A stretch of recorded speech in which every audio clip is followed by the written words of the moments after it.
pour partager avec vous la bonne parole de Dieu. Et j'étais très heureux de voir les deux autres églises, Rivière et Étang Salé, hein, gloire à Dieu. Hein. Elles étaient bien pleines. Que Dieu soit béni. Hein. C'est formidable de voir des églises comme ça, pleines. Le Seigneur agit, le Seigneur fait. Et je crois qu'il continuera à faire encore son œuvre au milieu de vous. Alléluia. J'aimerais remercier votre pasteur Johan Ilan et son épouse Sophie de nous avoir invités, de nous avoir accueillis ici si bien dans votre île. Et là où je suis passé ce matin, j'ai dit c'est formidable parce que on voit dans votre région là du sud, vous avez une équipe pastorale qui est là et qui travaille ensemble et on sent une unité d'esprit en fait. C'est réel, on le ressent vraiment. Et je dis que ça c'est très précieux et qu'il faut à tout prix que vous le gardiez. C'est important. Il faut que ce matin, je sais plus, je crois que c'est à Rivière, j'ai parlé du crocodile. Crocodile. Ça fait peur le crocodile. Hein? Ah ouais?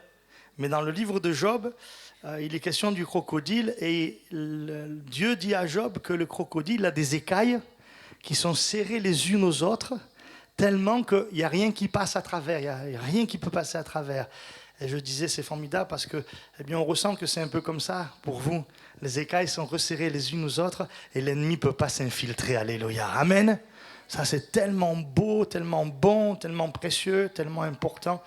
Que Dieu soit béni pour cela. Donc, un grand merci à votre pasteur, à vos pasteurs, à leurs épouses de nous avoir donné l'occasion eh bien, d'être là avec vous, d'avoir été avec vous là pendant cette semaine. On a beaucoup apprécié ce séjour-là. Je repars avec plein de bonnes choses dans mon cœur et je vais les partager sur la métropole. Hein. Alléluia. Hein. Je vais donner envie aux Niçois de venir à l'île de la Réunion. Hein. Bon, je vais en garder quelques-uns quand même. Hein. Que Dieu soit loué. Alléluia. Je vais partager avec vous un texte de la parole de Dieu. Avant cela, j'aimerais vous dire aussi que eh bien, vous avez des salutations des frères et sœurs eh bien, de la métropole et notamment des églises de Nice. Voilà, ils m'ont dit de vous saluer, vraiment. On pense à vous. Quelquefois, on prie vraiment, vraiment pour vous. On demande au Seigneur de vous bénir. Et on croit que le Seigneur, il le fait. Alléluia. Amen. Voilà, et il va eh bien, poursuivre l'œuvre qu'il a commencée. Paul dit, j'ai l'assurance que ce que Dieu a commencé en vous, il l'achèvera, il le rendra parfait, n'est-ce pas? Voilà, donc on est dans cette espérance glorieuse. Je vais partager avec vous quelques pensées ce matin. Et ce sont des pensées toutes simples, en fait, en réalité, qui vont nous permettre eh bien, de considérer ce qu'est l'œuvre de Dieu et ce que Dieu attend de nous. On va lire dans le livre des Proverbes, au chapitre 30, et au verset 24.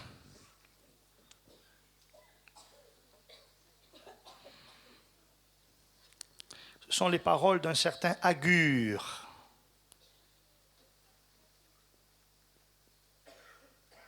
En plus, écoutez bien, je vais lire à partir du verset 24, mais si vous lisez tout le chapitre, au tout début du chapitre, Agur dit « Certes, je suis plus stupide que personne, et je n'ai pas l'intelligence d'un homme. Je n'ai pas appris la sagesse, et je ne connais pas la science des saints.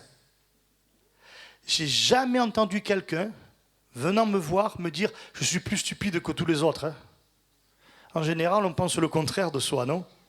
Mais lui, il dit ça. Mais regardez, malgré le fait qu'il dit ça, ce qu'il est capable d'écrire et de dire. Je crois que Dieu rend intelligent. Amen. Je crois que Dieu rend intelligent. Il dit au verset 24, « Il y a sur la terre 4 animaux petits, et cependant des plus sages. Les fourmis, peuple sans force, préparent en été leur nourriture. Les lapins, peuple sans puissance, placent leur demeure dans les rochers. Les sauterelles n'ont point de roi, et elles sortent toutes par division. Le lézard saisit avec les mains et se trouve dans les palais des rois. » Alléluia. 4 animaux petits. On a l'impression qu'il sait beaucoup de choses sur ces animaux, lui. Hein? On a l'impression qu'il a fait des études, vous savez, voilà, et qu'il a étudié la vie des animaux, etc. Et moi, je crois que tout simplement, Dieu lui a donné de la sagesse, de l'intelligence pour comprendre les choses et surtout pour appliquer ces vérités, on va dire, de la nature, des choses naturelles, pour les appliquer à la vie spirituelle, à la vie avec Dieu, à la marche avec le Seigneur. Je voudrais vous parler ce matin de ces animaux petits et sages. La version français courant dit fort petit, sagesse étonnante. Le texte hébraïque, d'après les versions massorétiques, dit tout petit et sage par excellence. Alors, est-ce que vous voulez être tout petit mais sage par excellence? Alléluia, hein? Que ça étonne ceux qui sont autour de vous. Alléluia. Ainsi, il doit en être du peuple de Dieu. Paul dit aux Corinthiens, considérez que parmi vous, il n'y a pas beaucoup de nobles, pas beaucoup de sages. Paul va même jusqu'à dire, Dieu a choisi les choses faibles du monde pour confondre les fortes. Il a choisi les choses, on va dire folles, pour confondre les sages. Celles qui ne sont point, celles qui sont viles, pour confondre celles qui sont. Alléluia. Dieu choisit des êtres faibles, comme nous, frères et sœurs, pour confondre le monde qui se croit si grand, si sage, si intelligent. Mais la Bible nous dit qu'il n'y a pas d'intelligence devant Dieu. Celui qui est intelligent, c'est Dieu. Et le Dieu qui est intelligent, il peut rendre intelligent celui qui lui fait confiance. 4 animaux petits, tout petits, mais sages par excellence, dotés de sagesse parce que Dieu, dans certains aspects de ce qu'ils sont, leur a donné de la sagesse. C'est Dieu qui leur a donné de la sagesse. On se souvient des Juifs déportés à Babylone.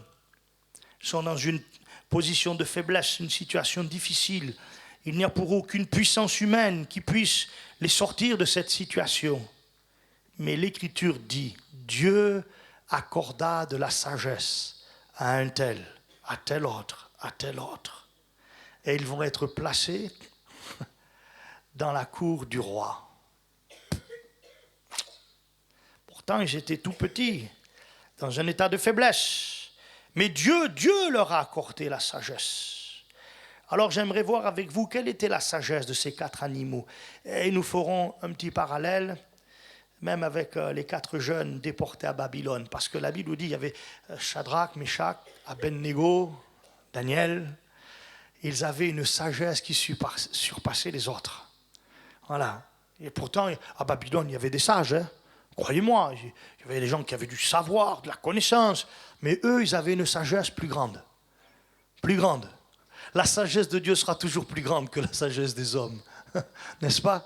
Les hommes, ils se croient très sages, ils sont persuadés qu'ils sont des phénix, mais à côté de Dieu, c'est rien, non? N'est-ce pas? À côté de Dieu, c'est rien. Dieu est infiniment sage. Vous voyez? Alors, il est d'abord question des fourmis. La Bible nous dit que les fourmis, ici, c'est le peuple sans force et qui prépare en été sa nourriture.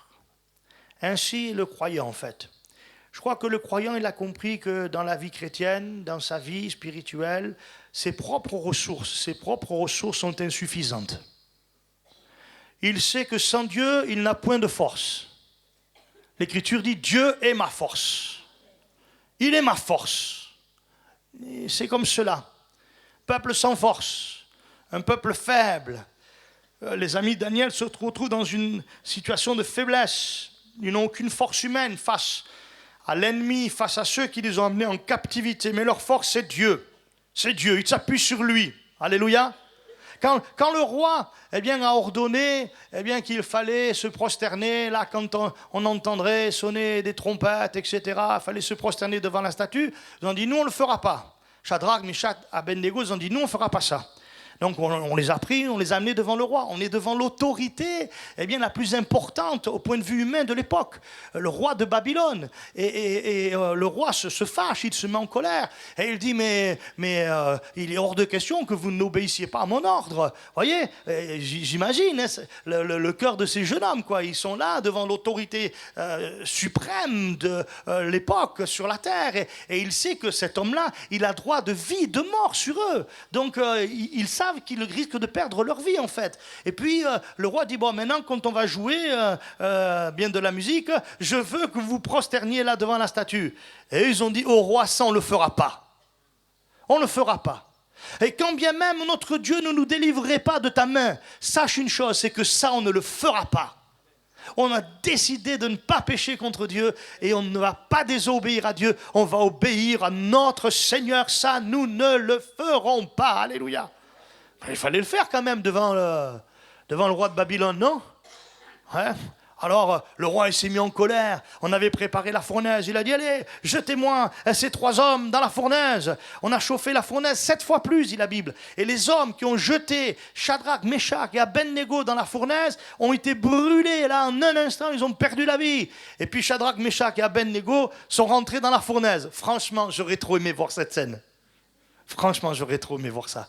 Ils rentrent dans la fournaise, là, le feu est là, et eux, ils sont tranquilles dans le feu, ils se secouent la poussière comme ça, là. Wow. Déjà, ça va être étonnant. Et écoutez bien quand même, écoutez bien, parce que c'est important. La Bible dit que le roi, il s'est mis à trembler. L'autorité suprême de la terre a tremblé. Parce que devant Dieu, tout tremble. Rien ne résiste à Dieu. Rien. Et la Bible dit que le roi a commencé à trembler, il avait les genoux qui sont trop choqués là, voyez. Et puis il a dit, mais qu'est-ce qui se passe? Et alors, chose étonnante pour moi, c'est que le roi ne s'est pas étonné qu'ils n'ont pas brûlé. Il était étonné parce qu'il y avait un 4e personnage à l'intérieur. Il y avait le Seigneur qui était là.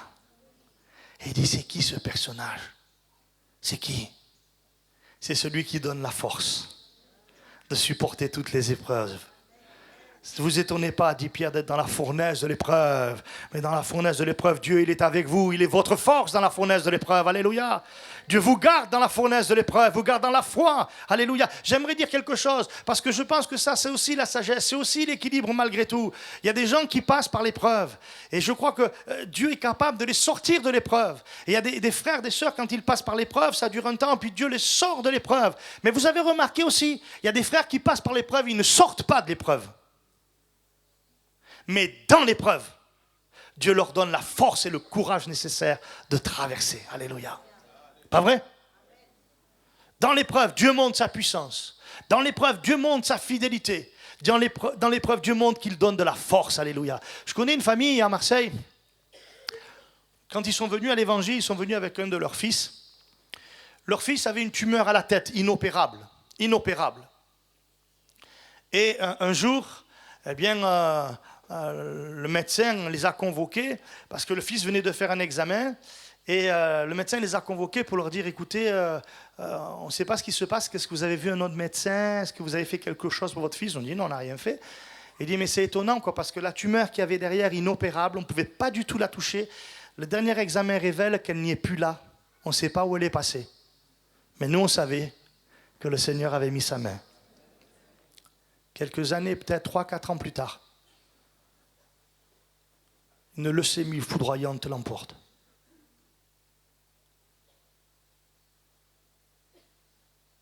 Quelque temps plus tard, leur fils aîné, 39 ans, travaille dans un restaurant, bar-restaurant.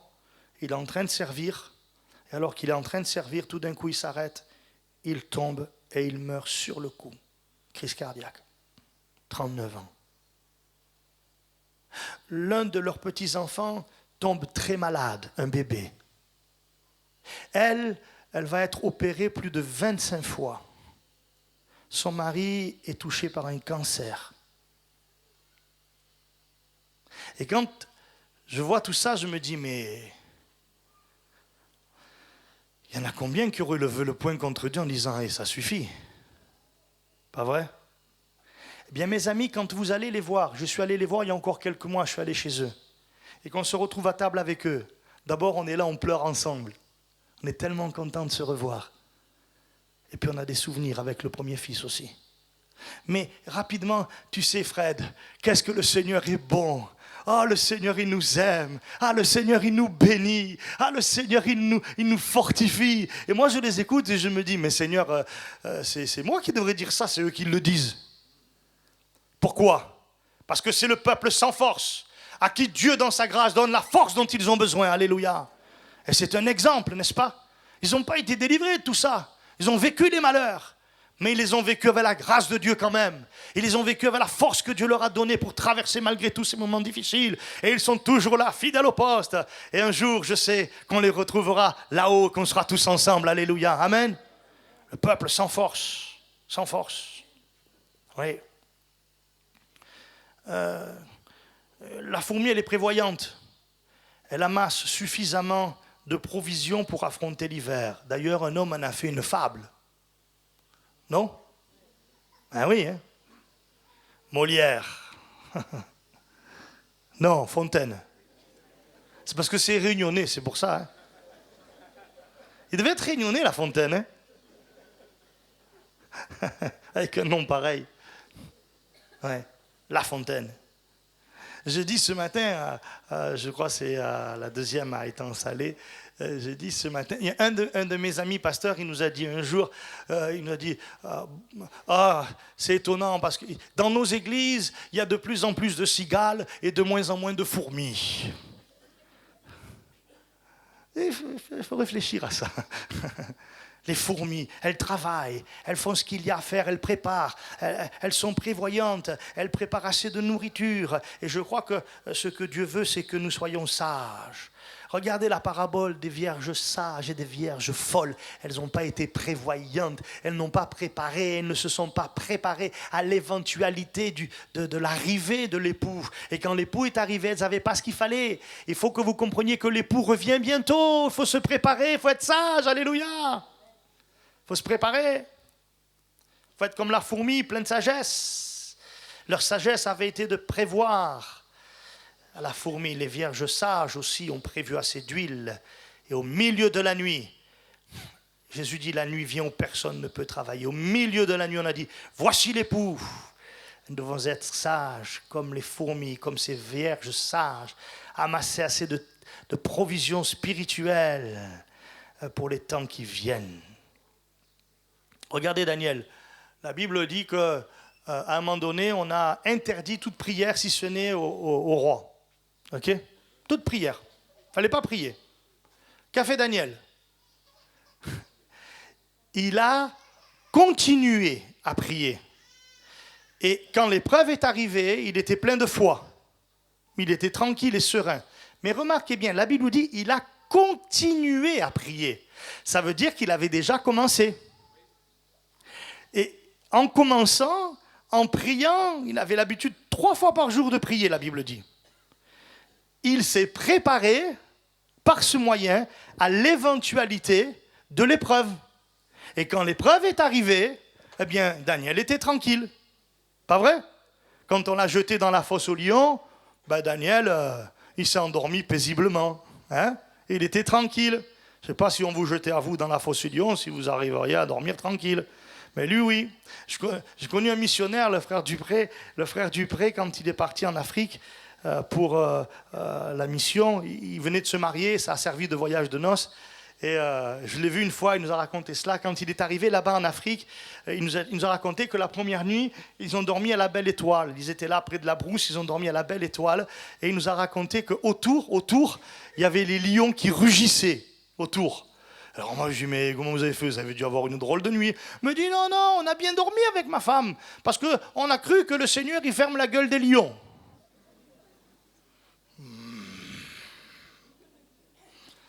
Je ne sais pas si je l'aurais cru à ce moment-là, quoi. Mais lui, il a cru, hein. Et je pense qu'il était prêt. Il a été prévoyant, il a fait la provision nécessaire. Frères et sœurs, je le disais ce matin à l'église d'Étang-Salé, je leur ai dit, profitez des temps que vous avez pour emmagasiner le maximum de ressources spirituelles. On ne sait pas les temps. On ne sait jamais ce qui peut arriver. Mais si vous ne vous préparez pas, vous serez en difficulté si l'épreuve arrive. Préparez-vous. Vous savez, là, le privilège que nous avons, que ce soit ici ou en métropole, le privilège que nous avons de pouvoir nous réunir dans ces salles, il y a des pays qui ne peuvent pas. En Algérie, là, en ce moment, on est en train de fermer les églises.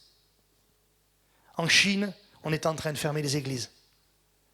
On resserre en tout point, on resserre au maximum. Il y avait une espèce de liberté, maintenant on ferme. Mais sachez une chose, c'est que ce soit en Algérie ou en Chine, parce que j'ai des nouvelles de ces pays, eh bien, pendant le temps où ils ont eu une espèce de liberté là, ils en ont profité pour emmagasiner le maximum de provisions spirituelles. Et maintenant, ils sont prêts à affronter. Alléluia. Il faut que nous fassions cela aussi. Il faut que nous soyons sages et prévoyants. La Bible dit, va vers la fourmi. Va vers elle. Il y a les damans, les lapins. Damans sans puissance. Placent leur demeure dans les rochers. Le daman, en fait, dans certaines versions, le daman, c'est un animal qui ressemble au lapin et au blaireau à la fois. Drôle d'animal, hein?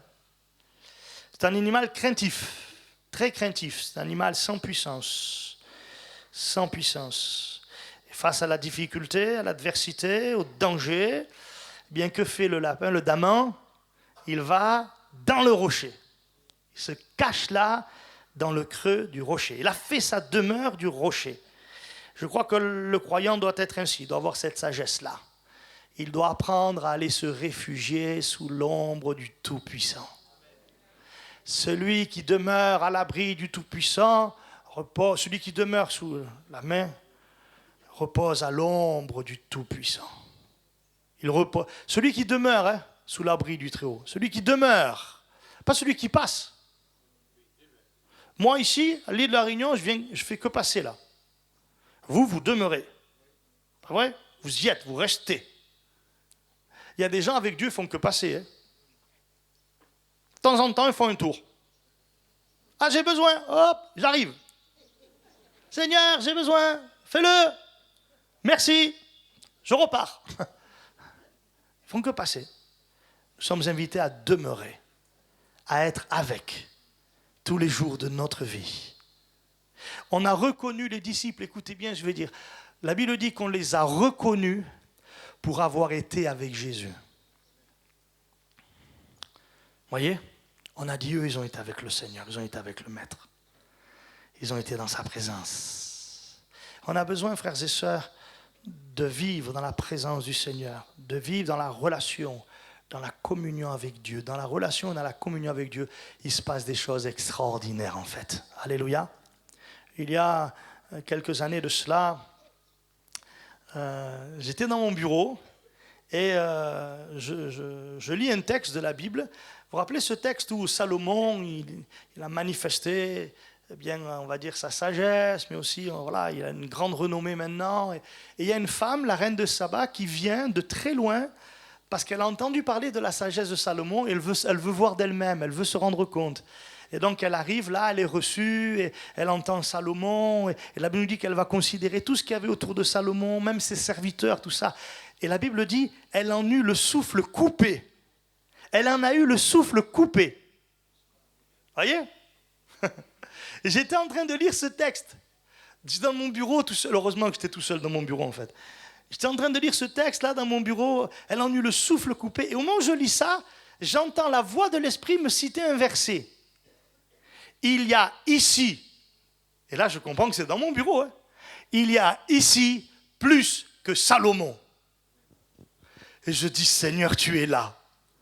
J'avais envie, écoutez bien, moi je ne l'ai pas fait parce que je reste sage, j'avais envie de sauter, de crier, de dire Alléluia à plein poumon. Je sentais que le Seigneur était là, qu'il était présent et que rien ni personne ne peut lui être comparé. Il est l'étoile du matin, il est l'alpha et l'oméga, il est le Seigneur de la vie, il est le Fils de Dieu, il est le Dieu éternel qui s'est fait homme, il est le sauveur de mon âme, Alléluia. Il est celui qui revient bientôt, que son nom. J'étais là dans sa présence et je me réjouissais, j'en avais le souffle coupé, alléluia.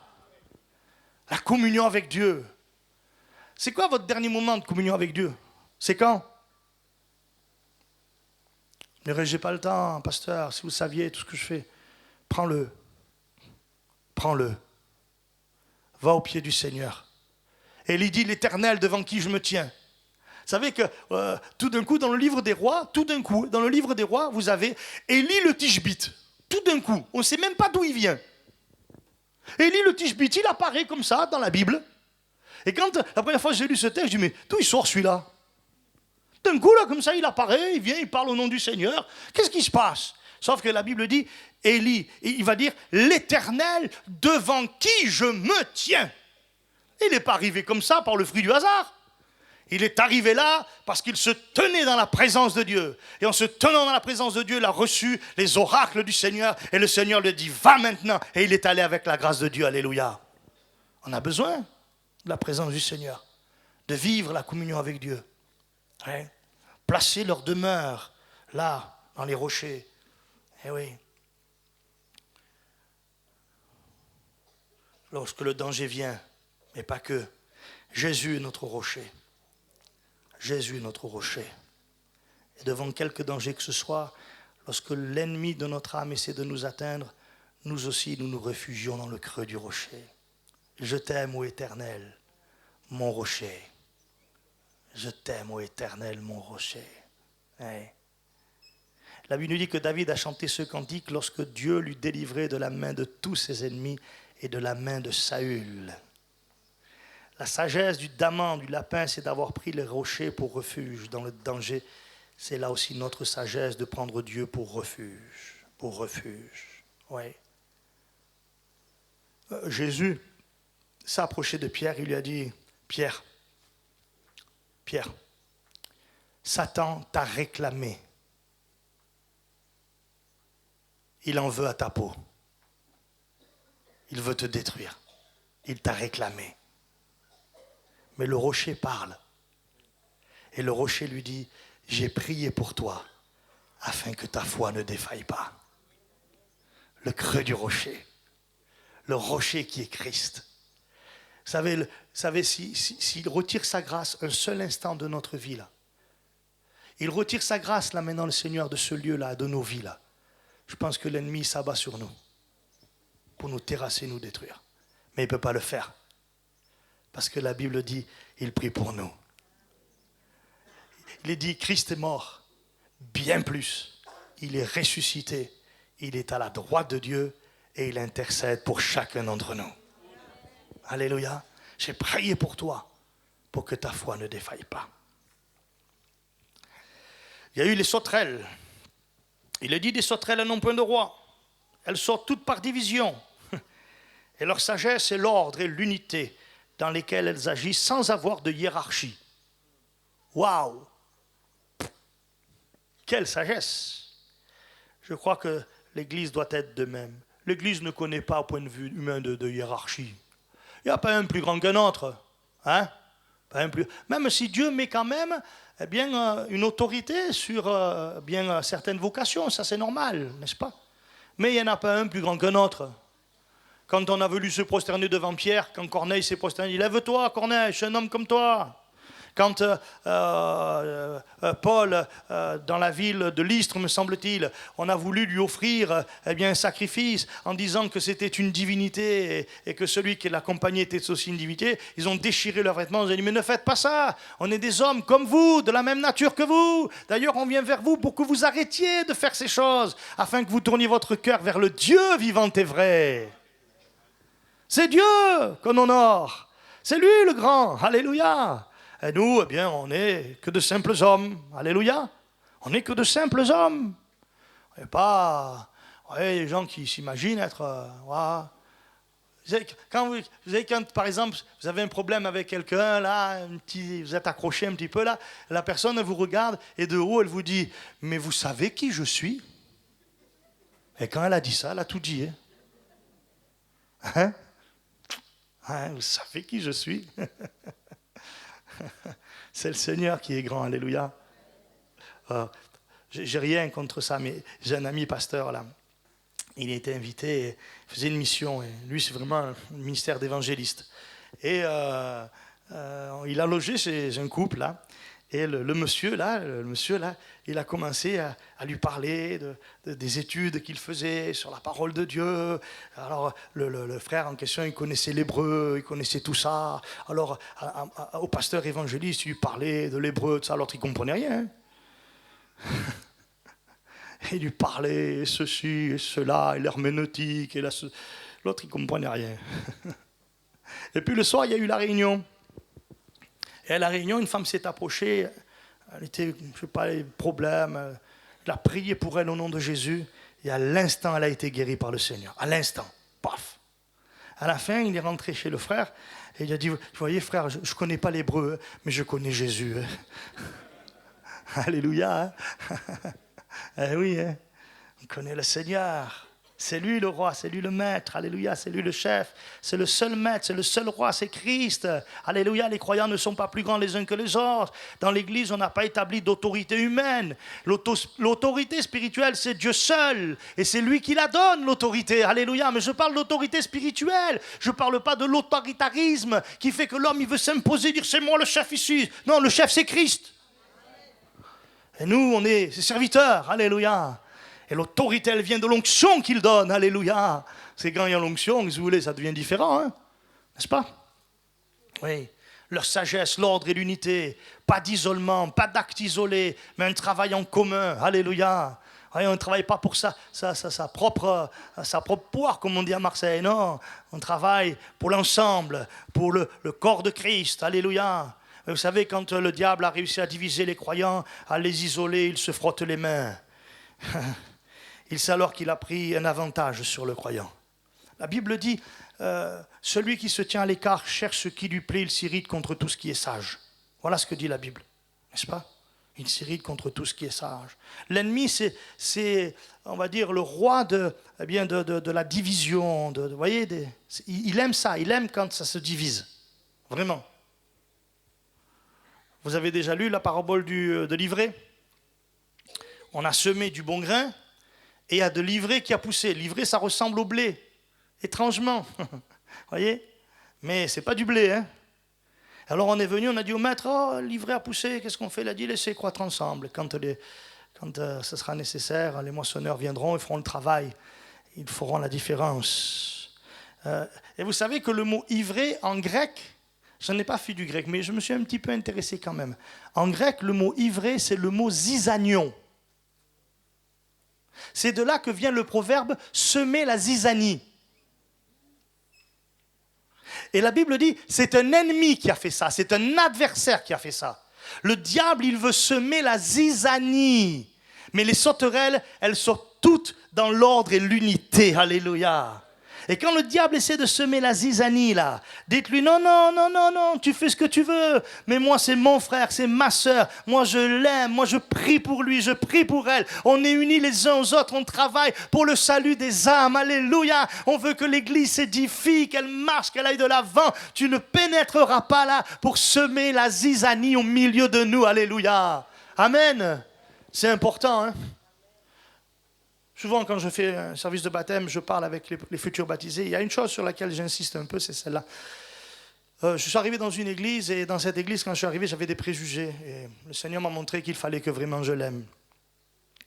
Il m'a vraiment montré ça. Dans un moment de prière, il m'a dit, tu n'as pas le droit de faire autre chose que de les aimer. C'est le seul droit que je te donne. Aime-les et prie pour eux. Pas vrai? Et notamment, il y a un texte étonnant dans la Bible. Balak va le chercher, lui dit, Balaam, si tu maudis Israël, je te couvre d'or. Waouh! C'était mieux que les paillettes d'or qui tombent. Hein? Je te couvre d'or. Waouh! L'autre, il est venu, il a dit, je pourrais dire que ce que Dieu veut. Hein?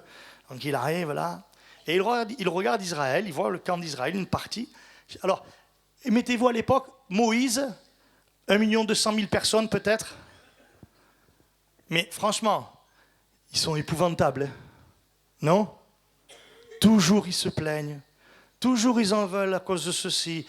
Moi, j'ai toujours dit en regardant le peuple d'Israël dans le désert, j'ai dit les Français, ils doivent descendre d'eux. Ils râlent, ils ne s'arrêtent jamais, ils en veulent à Moïse, ils en veulent à Aaron, ils en veulent à Dieu, jamais content. C'est pour ça que la Bible dit que Moïse était l'homme le plus patient de la terre. Il fallait ça. Et puis, Balaam voit le camp d'Israël, il regarde et il prophétise et il parle de la part de Dieu. Et il dit, quelles sont belles tes tentes, ô Israël. Et il dit, je ne vois aucun mal en toi.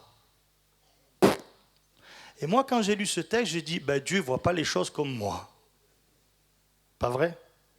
Je vous assure, Dieu ne voit pas les choses comme moi. Il ne les voit pas comme vous. Parce que moi, j'ai vu tous les défauts.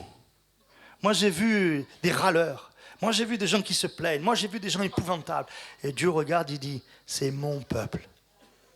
Il est à moi. Ce peuple, je l'aime. Alléluia. Et je crois que c'est comme ça qu'on doit regarder nos frères et nos sœurs. Si Dieu vous montre un défaut de quelqu'un, imaginez que Dieu vous montre le défaut de quelqu'un. Alors, ne vous inquiétez pas, Dieu va montrer à quelqu'un d'autre les vôtres. Mais si jamais Dieu fait ça, c'est pas pour que vous alliez voir le voisin et vous disiez, ah, t'as vu? T'as vu la sœur une telle là? Tu sais ce qu'elle a fait? T'as vu le frère l'autre? Oh là là, c'est épouvantable. T'imagines un peu? Oh. Et le bruit court. Des fois, le bruit se transforme. Je dirais, il se déforme. Et à la fin, ça fait du mal. Je crois que quand Dieu nous montre quelque chose qui ne va pas chez quelqu'un d'autre, c'est pas pour aller le colporter à droite et à gauche. C'est pour aller au pied du Seigneur et lui dire, Seigneur, aide-le, montre-lui. Amen. Et puis je termine avec ça en disant, moi je dis souvent, Seigneur, je viens devant toi, aïe, Seigneur, change ça encore chez ma femme, elle a besoin que... Et chaque fois que j'ai osé faire ça, le Seigneur il m'a dit, ah oui, Dieu, mais tu sais, d'abord, avant que je m'occupe d'elle, je vais d'abord m'occuper un peu de toi, va. Je vais commencer à te changer toi d'abord. Et quand je vais te changer, peut-être qu'elle aussi, elle va changer. Hein? Non? Regarde la paille dans l'autre. Non, regarde d'abord la poutre dans ton œil. Vois. Plus, ça me fait bizarre parce qu'une paille, ça fait mal à l'œil. C'est vrai ou pas? Ça fait mal une paille dans l'œil, mais une poutre. Ben dis donc, tu vois pas la poutre. Il faut vraiment que Dieu nous ouvre les yeux là. Hein? Non? Alléluia, le Seigneur le fait. Je termine, le lézard. Le lézard. Il peut être saisi par les mains, mais il se trouve dans les palais du roi. Je dirais que la sagesse des animaux se manifeste par son audace. Vous avez des espèces de lézards là, un peu là. C'est comment il s'appelle? Margouillat. Hier, il faisait du bruit là où j'étais là. Mais qu'est-ce qu'il fait celui-là? Il ne veut pas me laisser tranquille. Le margouillat, c'est ça. Il peut être saisi par les mains, mais il se trouve dans les palais du roi. Eh oui. Il peut être saisi avec nos mains tellement facilement. Mais en même temps, eh bien, on le voit dans la demeure des grands. Pas vrai? On a essayé de saisir l'apôtre Paul à plusieurs reprises.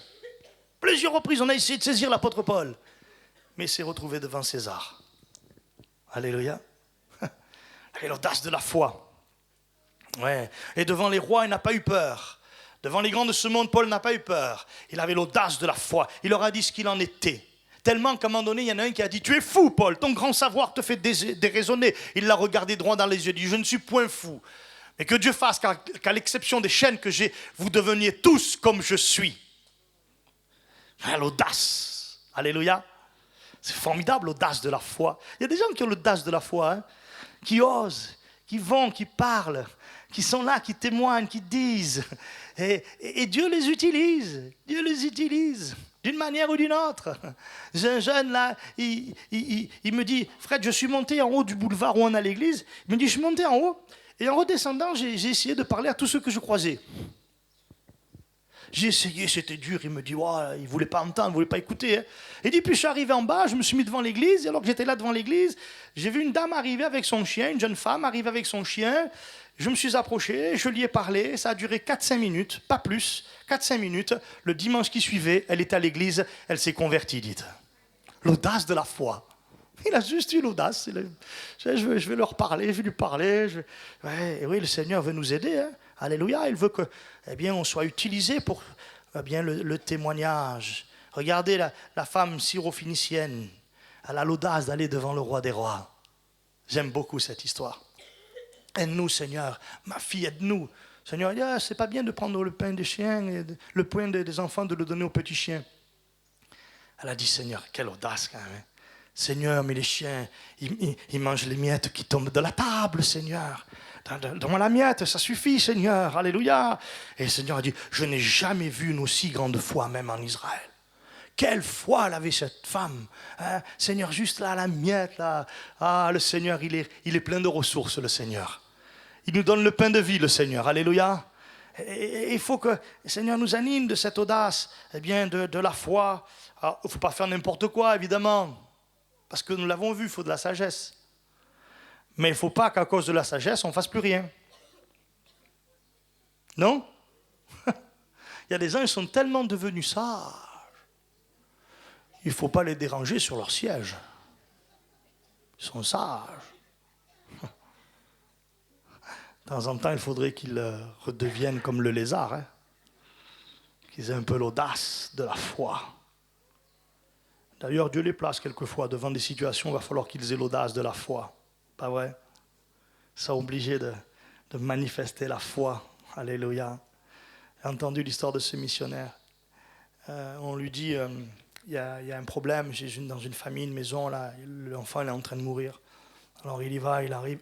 Non, on ne lui dit même pas qu'il y a un enfant qui est mort. On lui dit qu'il y a un problème. Donc il y va, il rentre là dans la maison, il voit tout le monde qui pleure, il se demande ce qui se passe.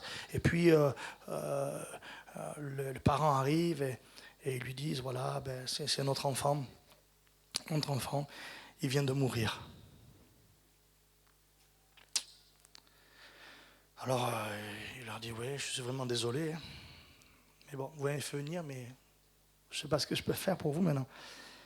Et là, un des deux là, du couple là, lui dit, on a lu dans l'évangile que Jésus ressuscitait les morts.